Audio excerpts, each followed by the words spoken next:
તો જામનગર જિલ્લામાં ધોધમાર વરસાદ પડી રહ્યો છે। ગ્રામ્ય વિસ્તારોમાં વહેલી સવારથી વરસાદ શરૂ થયો છે।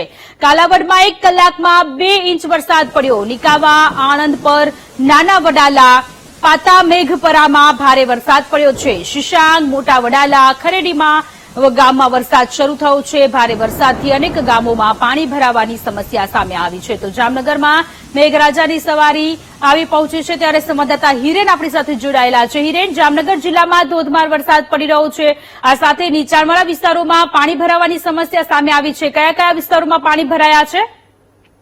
જી સોનલ, ચોક્કસ જણાવી દઉં કે છેલ્લા 24 કલાકમાં જો જામનગર જિલ્લાની વાત કરવામાં આવે તો જામનગર જિલ્લાના જે ધ્રોલ, કાલાવડ સહિત જામજોધપુર તાલુકામાં વરસાદ ખાબક્યો છે। તેમાં જે કાલાવડ તાલુકો છે તેમાં 1 કલાકમાં 2 ઇંચ જેટલો વરસાદ પડતા જે સ્થાનિક નદી છે તેમાં પૂરની સ્થિતિ જોવા મળી રહી છે। તો બીજી તરફ જે ધ્રોલ તાલુકો છે તેમાં ગત રાત્રિના રોજ જે વરસાદ પડ્યો હતો, જેને લીધે જે મહાનગરપાલિકાની પ્રી મોન્સૂનની કામગીરી છે તેની પોલ ક્યાંક ને ક્યાંક ખુલી છે। જે જામનગર જે ધ્રોલ જોડિયા મેઇન રોડ છે તેમાં ઘોસણસમાં પાણી ભરાયા હતા અને જે નગરપાલિકાની પ્રી મોન્સૂન કામગીરીને લઈને જે દાવાઓ કરવામાં આવી રહ્યા હતા તેની ક્યાંક ને ક્યાંક જે પોલ છે તે ખુલી રહી છે।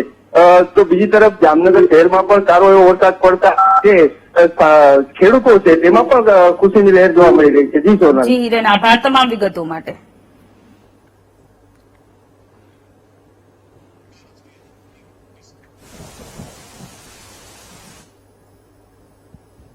તો જામનગર જિલ્લામાં અવિરત વરસાદ શરૂ થયો છે। જોડિયામાં ધોધમાર વરસાદથી પાણી ભરાયા છે। રસ્તાઓ પર નદી જેવા દ્રશ્યો સર્જાયા। ભારે વરસાદથી જનજીવનને મોટા પ્રમાણમાં અસર પહોંચેલી જોવા મળી રહી છે।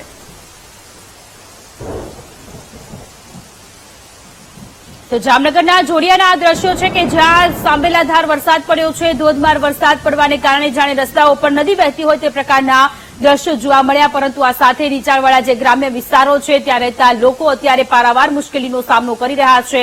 જામનગરમાં સાંબેલાધાર વરસાદ પડ્યો છે અને ધોધમાર વરસાદને કારણે આ પ્રકારના દ્રશ્યો જોવા મળ્યા।